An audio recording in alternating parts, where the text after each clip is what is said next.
Bonjour à toutes et à tous et bienvenue sur Grand Lille TV. Merci de nous rejoindre sur ce plateau, sur l'antenne. En ce vendredi 23 mai, il est tout juste 7h30. On est en direct, bien sûr, tout au long de cette matinée.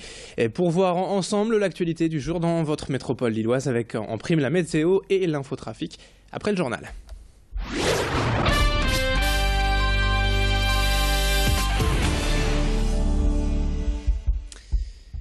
Et on ouvre tout d'abord cette édition ce vendredi matin avec le ras-le-bol des habitants du quartier du Triolo à Villeneuve-d'Ascq.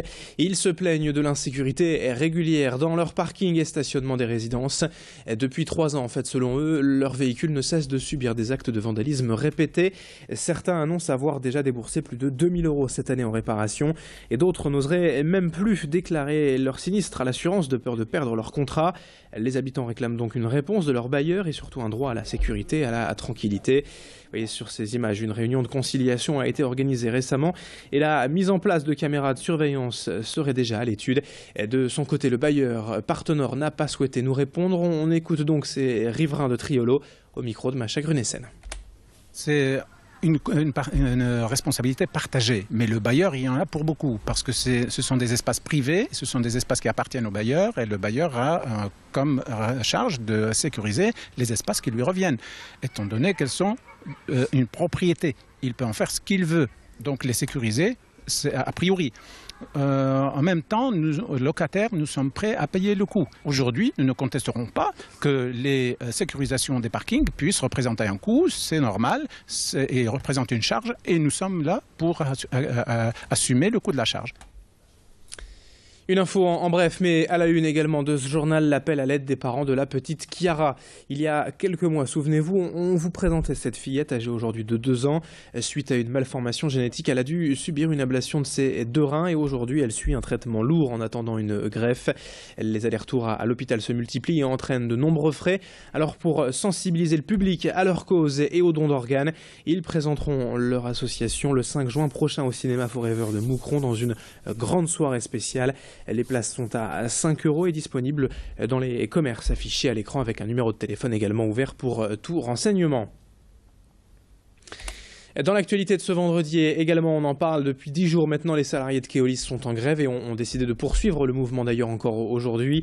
La circulation des bus Transval de Lys en est sérieusement perturbée et forcément l'impact est important pour les usagers quotidiens, et notamment les scolaires sur le trajet de la ligne. Ici au collège Saint-Joseph de Comines, les élèves viennent de Quesnoy-sur-Deuil, de Lémont, Bousbecq, Vendrechy et les parents se retrouvent bien embêtés par l'absence de transport. Alors il y a bien le covoiturage de secours, mais ce n'est pas toujours évident pour tout le monde et du coup certains élèves ont raté les épreuves du brevet blanc organisées la semaine dernière. Rien de grave, car l'établissement compréhensif va choisir d'organiser une session de rattrapage, mais tout le monde ici a hâte que la grève se termine, notamment le CPE du collège. Ces explications recueillies hier par téléphone par Marion Gillette. Habituellement, dans cette période de mai, nous avons environ entre 8 et 12 absents, donc ça a multiplié par 3 le nombre d'absents. Nous avons entre 30 et 40 absents chaque jour. Dans ces 30-40 absents, il y a beaucoup d'absences liées à la grève des transports. En tout cas, il y a beaucoup de covoiturage et parfois, il arrive que les élèves viennent le midi, quand les parents, à l'heure du déjeuner, quittent leur travail pour aller les conduire. Donc c'est vrai que ça demande une très grande mobilisation des familles.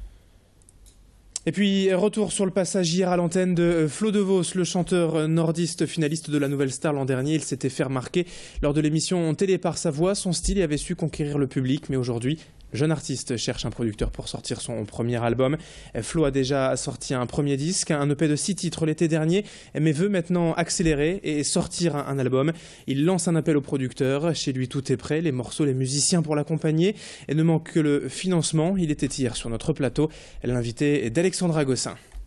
On a les morceaux, voilà, je travaille avec 2 auteurs qui m'aident beaucoup, en français notamment, qui sont Christian Vier et Philippe Moreau.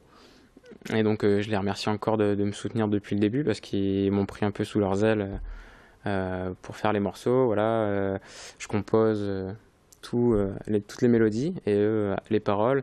Et donc voilà, c'est un très bel échange entre nous. Et ouais, ce qui manque, c'est vraiment les personnes pour porter ce projet et investir justement sur ce projet. Un petit mot de sport également dans ce journal. En ce vendredi, d'habitude, on fait le point sur l'agenda du week-end, mais en cette fin de saison, il n'y a guère plus que le rugby qui est à l'affiche et à l'honneur. Mais quel match pour le LMR ce week-end, ce samedi, demain. Demi-finale, retour demain après-midi à 14h à Montauban. Après leur victoire à l'aller 17-12, les rugbymen lillois ont donc 5 points d'avance qu'il faut absolument en conserver pour se qualifier pour la finale donc des playoffs de Fédéral 1, mais surtout pour accéder enfin à la Pro D2. C'est la 3e année de suite que les rugbymen lillois sont en demi-finale et tentent d'accéder à cette Pro D2. Ils ont une chance donc demain à 14h à Montauban, mais il y aura fort à faire face aux grands favoris de l'année. 18 victoires sur 18 matchs cette saison. Leur première défaite, les Montalbanais, c'était la semaine dernière à Lille, 17-12. Donc quelques supporters lillois vont faire le déplacement. On aura bien sûr l'occasion de vous donner le résultat dès lundi matin, 7h. Pour l'heure, 7h36 en ce vendredi sur Grand Lille TV. La météo et l'info trafic à suivre dans un instant.